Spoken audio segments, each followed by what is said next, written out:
What's good, guys? LM7 here, back again with another review. This time we're looking at one of the last 25-year anniversary sets, the Desert Skiff and Sarlacc Pit. So just like all the other 25th anniversary sets, it's got the chrome blue border going on. Ages 9+, 75, 396, 558 pieces. R2-D2's telling you it's a 25th anniversary set. You get a collector minifigure. You get 5 other dudes. It's an interesting set. Taking a look at the back of the box, you can see some of the features. But you already know we'll look at those soon enough. Classic scene. You know, Boba Fett gets pushed into the Sarlacc pit, and Lando Calrissian is hanging on the edge, and Han Solo shoots the tentacle while being blind. Everyone knows the scene. So, a little controversial of this set. It comes in at, what did I say it was? It comes in at $79.99 in the US and $100 in Canada. So, initially it is a little bit expensive. The initial thought. So people weren't too excited about that. Honestly, for what you get this time around, I think I don't think the $80 is too much, but you know, I think it's worth more than 60. So I'm gonna say I think 70 would have been the sweet spot for this one. We've had plenty of desert skiffs before, plenty of Sarlacc pits. This one is a little expensive compared to all the other ones. But I think the Sarlacc pit this time around kind of stands on its own, and there's really no comparison to it. They obviously had a purpose in mind for this one, and we'll talk about that in a second. So price is a little high, unfortunately.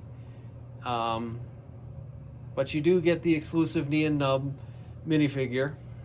Not that I think he's particularly worth, you know, his weight in gold. Not like Cal Kestis is or anything like that. But you do get your main set of characters. So 5 main characters in a set is not too shabby, considering you also get Boba Fett, who's the mega favorite, and Luke. So, and they all have newer molds and printings and stuff. So obviously this set, the other reason it's controversial is because people really thought this was going to be included in Jabba's Sail Barge, which we will be reviewing soon enough. But I understand why they didn't put it in Jabba's Sail Barge. Even though people think that set's a little too expensive as well. It probably is, but as a collector set we've never gotten before, I think that one, we'll talk about that one when we review it. But people thought this set was going to be a part of Jabba's Sail Barge. I see why it isn't. I see why people wanted it to be. You can go either way on that argument. But obviously, company likes to make money. Everyone does. You put 5 of your main dudes in a set that goes along with your Ultimate Collector set, and you hope that people buy both at the same time. It's really as simple as that. Do we like it? No. Do you have to do it? Also no. But if you want to do it together, then you have the opportunity to, and I like it when sets in the same wave actually go together. Helps playability and stuff. Not that I think children are out here buying Jabba's Sail Barge, for the record. Anyway, my last point is that's why I think these Sarlacc pit is so well made this time around, because they knew it was going to be paired with Jabba's Sail Barge, so it has to have a Ultimate Collector's-ish feel to it while still being a regular set, you know. Enough rambling. You get 2 instruction booklets. This time it's one of those sets where you can build with a friend if you want, or take a break or whatever, or choose which one you want to build first. One book is the Sarlacc pit, and he comes in at 106 pages, so he's not a insignificant build. He's pretty substantial. I'm gonna say it's the majority of the pieces in this set. And it's pretty cool, honestly. It's way bigger and bulkier than I thought it was going to be. And then in book 2, which is smaller, you build the desert skiff.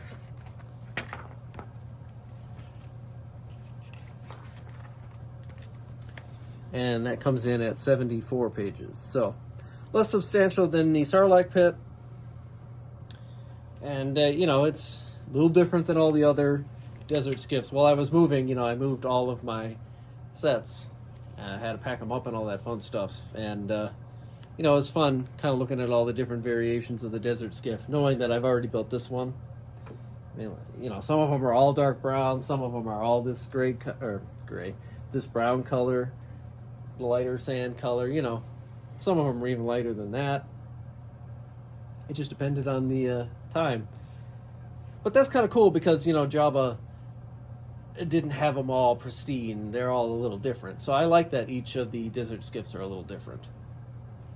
Teach their own, though. So to start off with the stuff, you get an exclusive minifigure, and this time it's Nia Nub. You know, he's a pretty iconic character. Him and his brother, that I, for the longest time, didn't know they were two separate people. You get your little display stand here, 25th anniversary. You get a 2x4 plate that you can connect all of them if you want. And then here is your man. It's got a pretty nice head mold. Oh, he's dead now. Never mind, he's not in the set. He's not real. Anyway, he's got his decent classic red jumper on that he uses when he's a pilot, and pretty good printing there. Obviously no double-sided face because it's a mold, and decent printing there. No arm printing or feet printing this time around, but a nice little collector minifigure. He at least fits the movie here. He is at least from episode 6. All right, so starting with your other minifigures, you get Lando Calrissian. He's got a fresh update in his skiff guard gear here. Same kind of axe as he usually has, but the printing is all nice and different. Normal face, double-sided. I like the helmet this time around. It's brown and printed and different, you know, it's got different colors this time around. They used to make this just solid gray. I like the little teeth on the front there. Very scary. Then you got Luke Skywalker. He's got his longer hair mold that they just started recently using. Nothing too fancy about him, but he's got his Jedi robes, green lightsaber. And he's got a little happy face on the other side. I didn't notice this, but he actually has 2 regular hands. Huh. Interesting choice there, because he's definitely missing an arm or a hand by that point.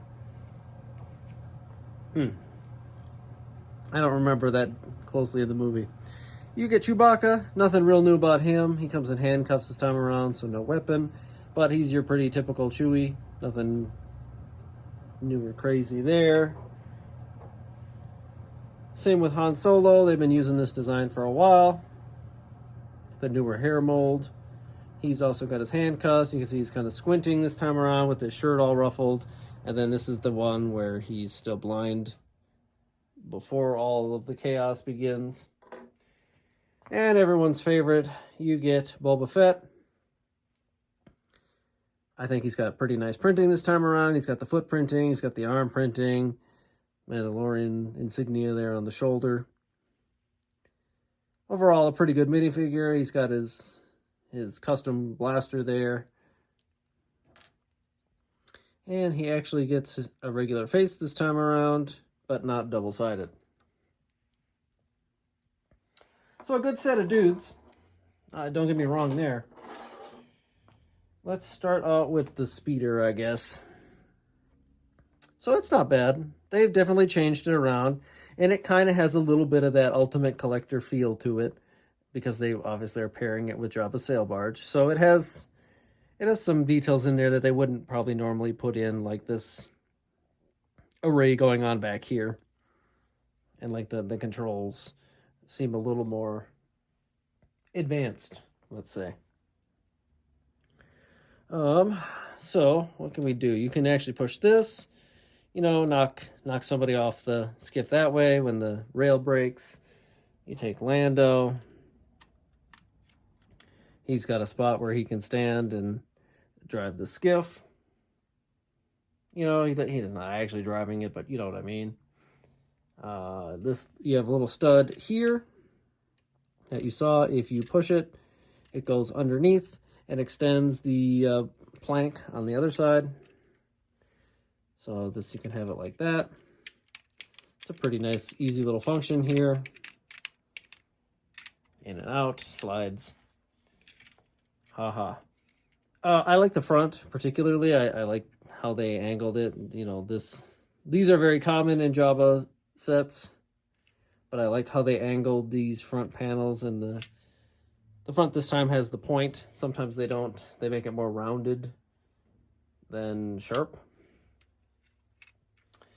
And this time it comes on 3 clear stands. This one's a little bigger. I'm not entirely sure why, but maybe that's...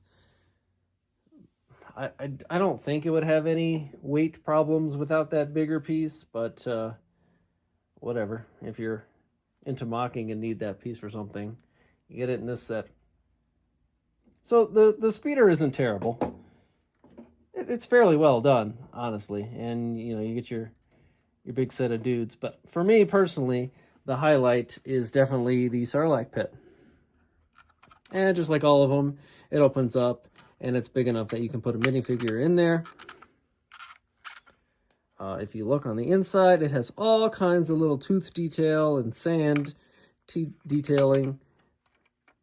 Little bits of red to show that it's an organic creature in there as well. Talking like down here on the underneath, they have red, you know, it's like gums and stuff. And then you have quite the heft in this sand build that they give you on either side. Like I said, this is it's built more soundly. Not that regular sets aren't built soundly, but this is built even more soundly and detailed due to it going with Jabba's Sail Barge, as I've said a bajillion times now. But it's really solid, and it's so much more substantial than all the other ones by like a long shot. And it even has a bonus feature this time around. Instead of these tentacles just being all over the place, you have little gears on the back, and you can make them move to grab your prey if you want to. Rawr.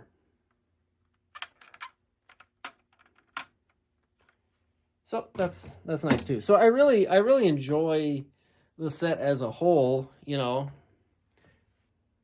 this particular scene, like Jabba's Sail Barge in his palace and this desert skiffs and the Sarlacc, none of that's ever been my favorite. I didn't even really care when they did it in The Mandalorian either. The Crate Dragon was cool, but I don't care about these sand planets.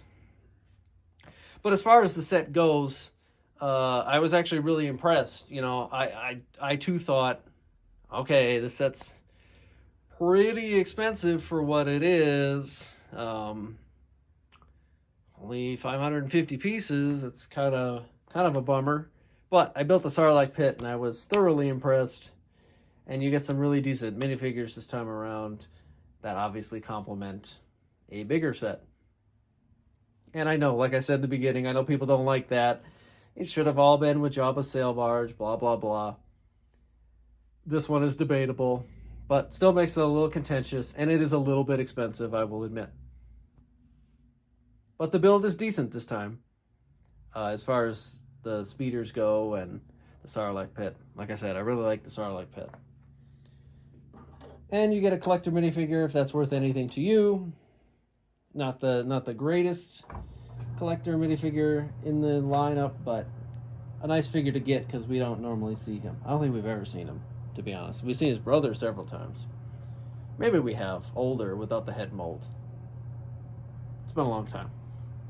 Anyway, with that, let me know what you think. Did you get it to go along with Jabba's Sail Barge? Do you just Did you want it for the minifigures? Too much? Maybe you get it on sale. Who knows? Let me know what you think. And with that, I'll see you guys next time.